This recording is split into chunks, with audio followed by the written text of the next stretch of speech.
everybody. Update 14. Pretty excited. It's been about a month since I kind of filmed between update 12-ish and 13-ish, working on some UI things and working on a number of things. Got back to actually farming and collecting. So we have a couple things to go over. First, however, I wanted to we'll kind of tie it all in together. Here's my Mechagnome, Whittle Visor. That's the name it gave me. Well, it gave me the whittle part, and I added visor. It just sounded appropriate. I'm gonna go with that. I think I might make another one. Who knows? But I wanted to cover two really great add-ons. With every tune, just kind of been using on a number of them. To a guild member of mine, I posted a long document about a number of add-ons that I use in my Discord for our guild, and a guildmate of mine suggested two: Malinori and ArkInventory. I'm now using ArkInventory for my bags, period. It's amazing. My problem with adding bags is it kept resizing the shape of everything every time I went to use it, so this is ArkInventory. It has a number of features. What's nice, number one, is you can drag it at any time. Number two, the box stays the same. But what you will notice is there are these categories here. And what happens is you can actually click what's called edit mode, and you can assign these to different things. So if you just right click, you can name it. You can then assign different things to it. It's really great. So this is my cloth bag. I just have that set up for all my tunes. And then this is enchanting, and I also put recipes in there, I think. What I might do though is my guild member suggested put every single trade skill in here. So blacksmithing, enchanting, everything in this, so that way whatever skill you pick, it just puts it in there. This is just junk. It put my Stormpike battle ram. Oh, that's sad. I like having the things that you can sell, the vendor items. World of Warcraft refers to those as junk. I like having those over here, just to see it simply. I might remove the recipe part because it's getting kind of wonky, but you can have up to 10 sorting things, and literally, so let's set this up for iron, shall we? We're going to rename this herbs and ore. Hit enter. That name's a bag, and it's a pseudo bag. It's not like it's setting up one of your bags. It's just a virtual space where you can store things. You can change the color. I haven't really messed around with that too much. I didn't want to get too chaotic. Sorting method, I leave the same. Width, I mean, you can change that if you want, but I would leave everything as is. So system. So here's the assignable categories. If you remove it, it's no longer assigned to that. So anything that's yellow stays the same. Cloth, enchanting, that's bag 4 though, but why wouldn't it be? Let's remove that. See, I'm on bag 4. That's kind of odd. Let's remove all of skills. Maybe that's why.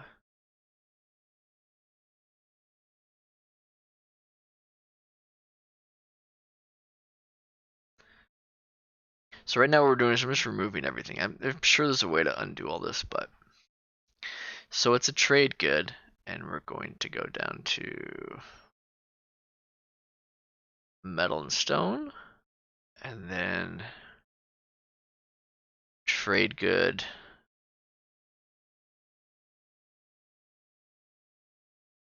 herbalism.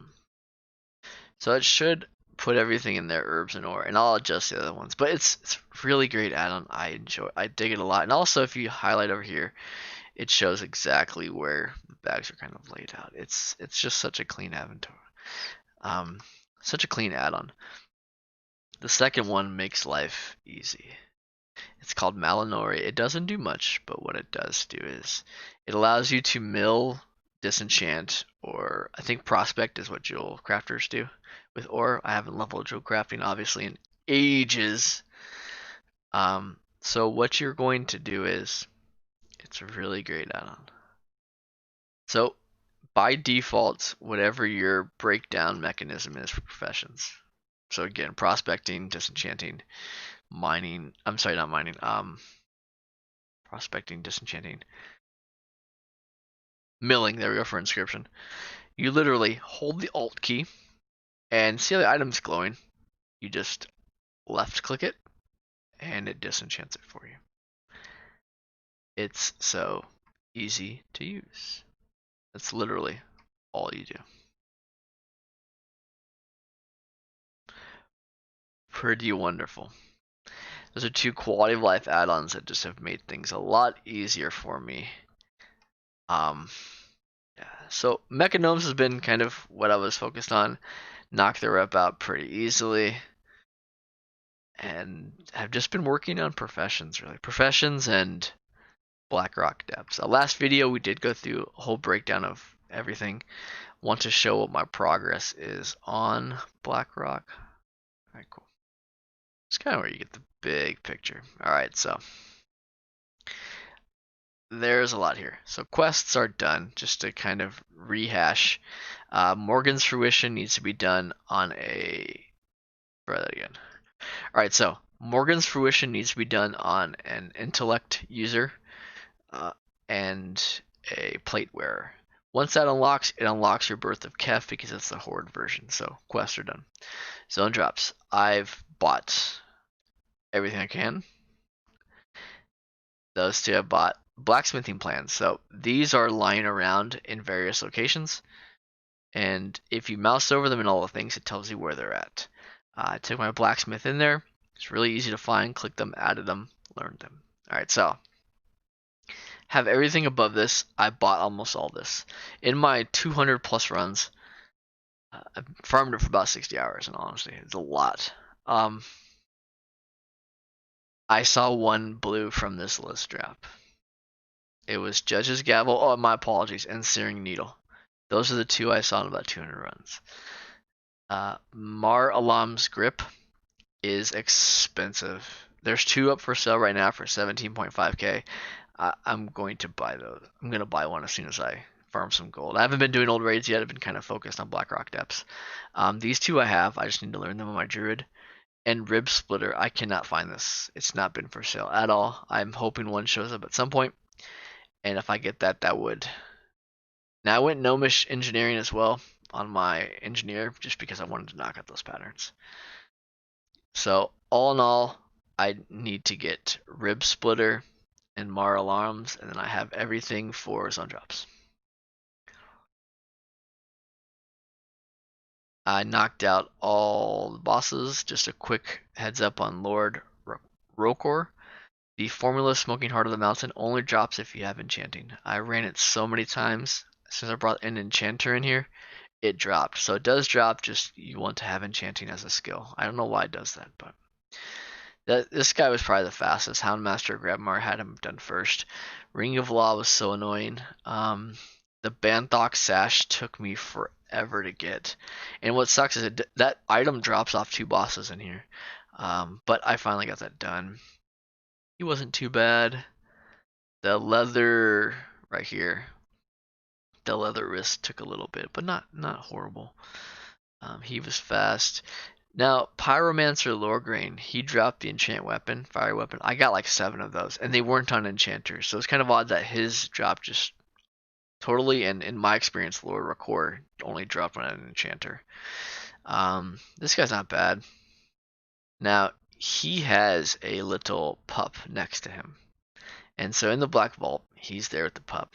I had this drop the first time I came in here, but what's weird is I was multi-boxing, and so what's weird is I was multi-boxing, and some of the bosses in here behave very oddly. So for instance, Varric, if he loots something, so it looks like this. If he drops an item, you can't trade that item. So the time I was in here, the cloth looted him, and then my hunter looted him, and this thing that he drops went to the cloth wearer, and I could not trade it. So that's pretty annoying. So when you're searching for things like this, you only want to use the class that can wear it once you figure it out. Secret safe, this was such an annoying thing. So you had to find 12 relic coffer keys throughout Blackrock Depths Then you go in here, open all 12 of the vaults, and then he spawns this boss, Watchman Doomgrip, and then he spawns a chest afterwards. The cloth in here, the cloth just in here in general took me forever. This took me probably like 30 runs. Alright, so every time you go to that area, there's a portrait outside. You can click on it and it tells you where one of these 6 Dark Keepers are. You go kill them, and most times they drop what's called a Dark Keeper key. Sometimes they didn't. You take that key back to the vaults, and you get some items. I bought most of them. I'm not gonna lie, this farm was horrible. But some of these ones I haven't learned aren't up in the auction house right now, so I'm hoping they do make their way. My thought is check this back in a month, see the things I'm missing, see if they've been listed. I'm not missing very many in all honesty. There's 63 and I have 54, so I'm only missing 9. It's not bad. Anger Forge. What did I not get from him? These legs took forever to drop. I had to run him quite a bit. Same thing with Golem Lord Argilmok. These two are easy to get. The jewel crafting recipe only dropped when I had my jewel crafter, so that was a little annoying. But once I figured it out from farming Lord Rakor, which is in the front area, I was able to use that logic for him. He's in the Grim Guzzler. The eye patch took a little while, the leather piece. This guy is in the band in the Grim Guzzler, and it wasn't too hard to get these. I was getting these almost every time I killed him. Plugger Spazring, he sells these. When you kill him, he drops this. I also got these two pretty quickly. He was a pretty easy kill. So on Phalanx, here's where I kept messing up. Right when you go in the Grim Guzzler, don't do anything. Go to Plugger Spazring, buy the Dark Iron Ale, give it to I think it's Lieutenant Rutgot. I believe he's right in front of this guy who's walking around. Give him 6 ale, so 2 each. He goes and hits some kegs, and then Phalanx becomes a boss. Do that before you do anything else, because if you don't do that right away and you accidentally kill one of the guys, Phalanx comes in the door, but you can't fight him. So that was kind of what made that a little bit frustrating. I looked everywhere for Yuka Screw Spigot, and then I realized she's in the front entryway, and she sells the Deadly Scope. It's really easy to get. Alright, so in the Grim Guzzler, this gentleman here, you can purchase things from him. Thorium Brotherhood rep. The easiest way to do that is you're going to look for 2 items. Why did I close that? So you're going to look for Fiery Core, which that's pretty high. You want to get around 2 gold each, in all honesty. And Lava Core. You can also turn in other things for rep, but by turning in these, every one you turn in gives you 2,000 rep. So, where is it every 2? Yeah, it's just every 1. So you need 22 of these. So 5 gold, 110 gold is not bad to get Exalted rep. If you have a blacksmith, you want to visit him with what's called a... Okay, they're pretty pricey. They do drop from 2 bosses in Molten Core. So you want one in your pocket. 750 gold is a pretty good price. You trade it to him and he gives you the plans for the Sulfuran Hammer. You make that. Add that with the Eye of Sulfurus, and you get the legendary weapon. So that's how you knock this whole quest thing out. The rest of these must be bought with up to Exalted rep. So you have enchanting, tailoring, leatherworking, alchemy, blacksmith, and I think jewelcraft. Let's see. That's enchanting. That's leather, tailoring, blacksmith, alchemy. Maybe there's not jewel crafting. I thought I saw jewel crafting. I'll take it though, because that means it's one less thing I don't have to do. So I have most of them. I need all the leather, obviously, and just 1 alchemy. Wow, that's interesting. I thought I needed more alchemy. Man, that's pretty annoying. Okay, so I'll get those 8, and that will help a lot. Jump in the mole machine. Take it to just past the Grim Guzzler. Enter the entryway. You're then going to go and fight this boss. Now I fought him just because I wanted to loot the items for gold. In the next room, Panzor the Invincible. He's not always present. but when he he drops 104 items. The boots, cloth boots again, took me forever to get.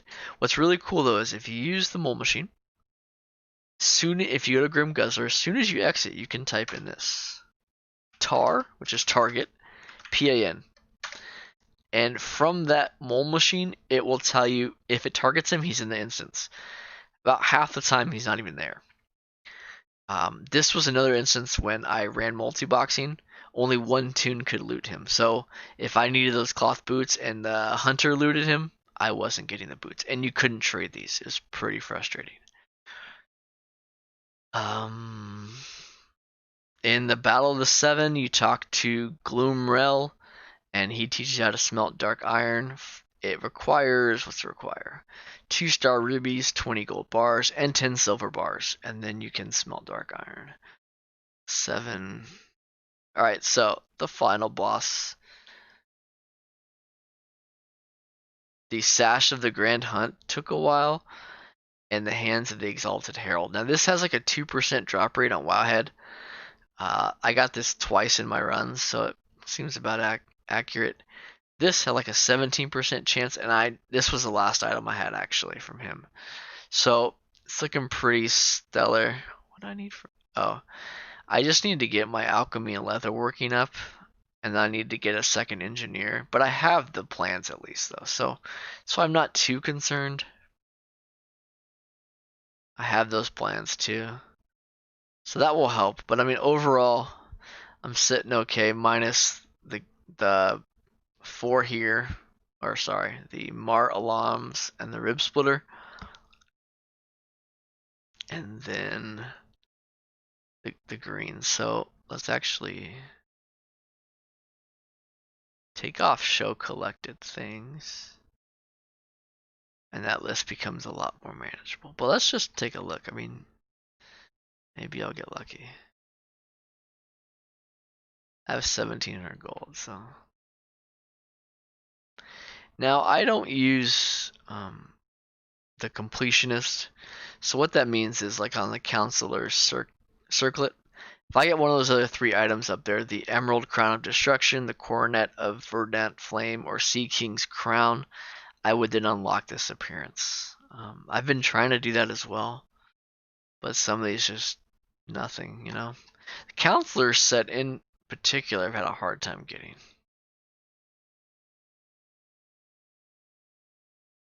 Thought I bought those.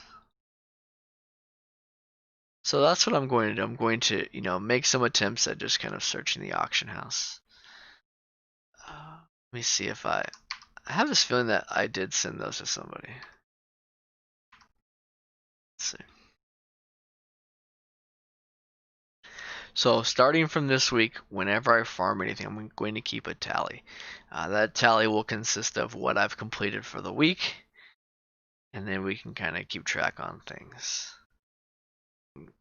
Working on leatherworking, alchemy, and jewel crafting right now.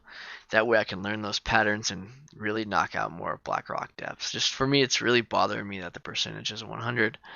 So that's what we've been working on. I hope everyone's doing well, especially with what's kind of going on out there. I've been working with Golden Routes a little bit. Want to give a shout out to him. Modest Millions as well. He and I do communicate a lot. But Golden Routes and I are going to be working on some collaborative stuff in the future. So definitely keep an eye out for that. Check out his live streams where he live streams a lot of gold routes. Obviously his name is Golden Routes, but I mean it's a good dude, really good guy, really cares for the community, and it's very helpful with his routes. You might have seen his routes on Dala GG, and there are a few others as well. Let's go kill him. I don't know if he's a rare. I like to find out though. So as always, thank you so much for watching.